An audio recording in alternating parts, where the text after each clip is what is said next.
Bismillahirrohmanirrohim. Assalamualaikum warahmatullahi wabarakatuh. Halo teman-teman, kembali lagi bersama saya Halalah Amalia dalam mata pelajaran Bahasa Indonesia. Kali ini kita akan membahas mengenai modul 12 unit 2 dengan judul membuat surat lamaran pekerjaan.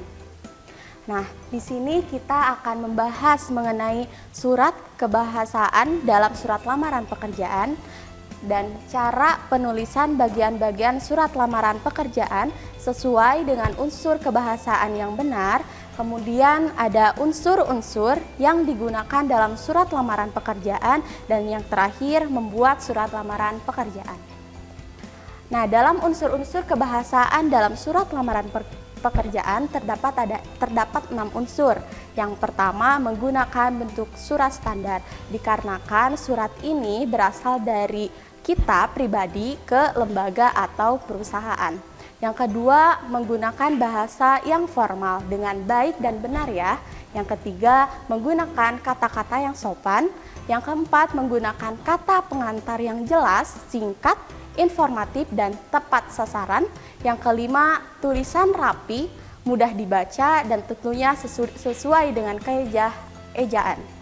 Dan yang keenam, yaitu melengkapi isi surat sesuai dengan norma bahasa surat seperti penulisan tanggal, alamat, salam pembuka, nama dengan jelas, kemudian ada salam penutup, tanda tangan, dan lain sebagainya.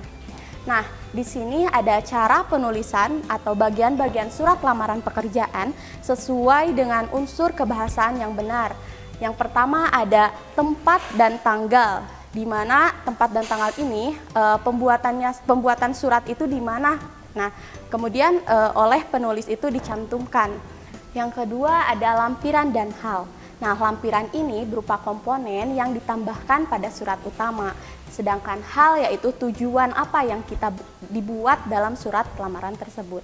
Seperti kita dilihat ya, ada contoh di sini, ada lampiran berupa 4 lembar dan halnya itu yaitu lamaran pekerjaan.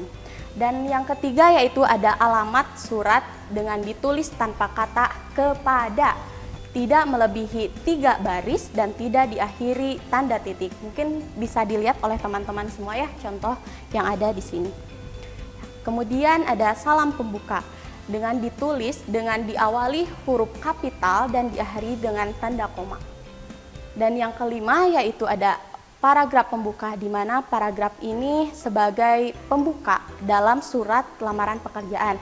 Seperti contoh yang ada di sini, berdasarkan iklan lowongan pekerjaan yang dimuat dalam harian Kompas tanggal.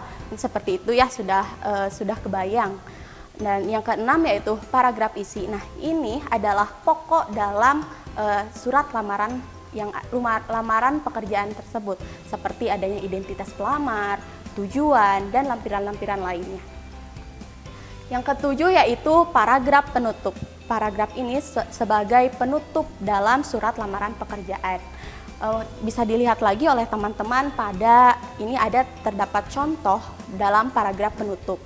Dan untuk yang terakhir yaitu salam penutup, di mana salam penutup ini diawali dengan huruf kapital dan diakhiri dengan tanda koma. Dan yang terakhir yaitu ada tanda tangan dan nama jelas. Nah, di sini kita dalam penulisan tanda tangan dan nama jelas tentu kita disimpan di pojok kanan bawah surat lamaran tersebut. Terdapat juga unsur-unsur yang digunakan dalam surat lamaran. Yang pertama ada menggunakan kata sapaan. Kata sapaan ini biasanya kepada ibu atau bapak. Nah, yang kedua ada menggunakan kalimat perintah atau harapan. Jadi kita berharap untuk diterima di perusahaan tersebut atau instansi tersebut. Yang ketiga ada menggunakan kalimat yang sopan. Tentu saja ketika kita mengisi surat lamaran, kita itu harus menggunakan bahasa yang sopan, seperti dengan hormat, atas perhatian Bapak saya mengucapkan terima kasih Itu mungkin contoh dari penggunaan kalimat yang sopan. Dan yang keempat yaitu menggunakan kalimat persuasif atau meyakinkan. Nah, dalam kalimat ini kita tidak boleh meminta atau seakan-akan kita itu memohon-mohon untuk diterima.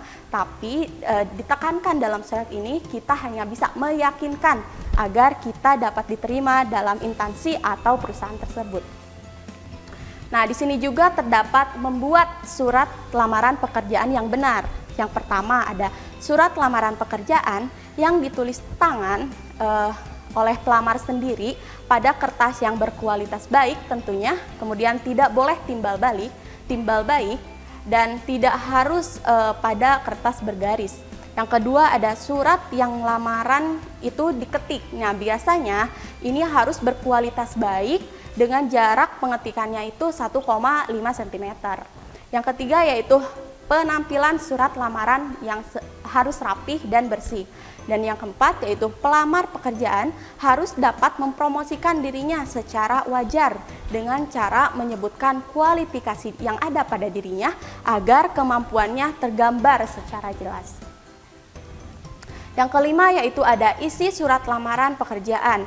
Nah, surat lamaran pekerjaan ini harus menggambarkan sikap optimis kita bahwa pelamar atau kita sebagai pelamar itu mampu bekerja dengan baik di instansi atau perusahaan tersebut. Yang keenam yaitu ada isi surat lamaran. Nah, isi surat lamaran ini tidak boleh bernada memelas. Mungkin sudah saya jelaskan tadi, tidak boleh memelas atau meminta agar kita diterima, tetapi kita harus tunjukkan dengan kualitas yang ada pada diri kita. Yang ketujuh ada sapaan yang digunakan seperti bapak atau ibu jika melamar pada instansi pemerintah atau perusahaan swasta nasional. Yang kedelapan yaitu ada bahasa yang digunakan harus komunikatif dan sopan. Yang kesembilan ada penulisan surat lamaran pekerjaan harus memerhatikan ejaan dan tanda baca yang sesuai dengan pedoman ejaan umum bahasa Indonesia. Sekian yang dapat saya sampaikan. Terima kasih. Wassalamualaikum warahmatullahi wabarakatuh. Kunjungi sosial media lainnya seperti website kami di pkbmalkata.com, Facebook PKB Malkata Mananjaya, Instagram PKB Malkata _official. Dan terima kasih telah klik video ini. Jangan lupa like, comment, share, dan subscribe untuk menunjukkan dukungan kamu terhadap channel ini. Enjoy the video, PKB Malkata.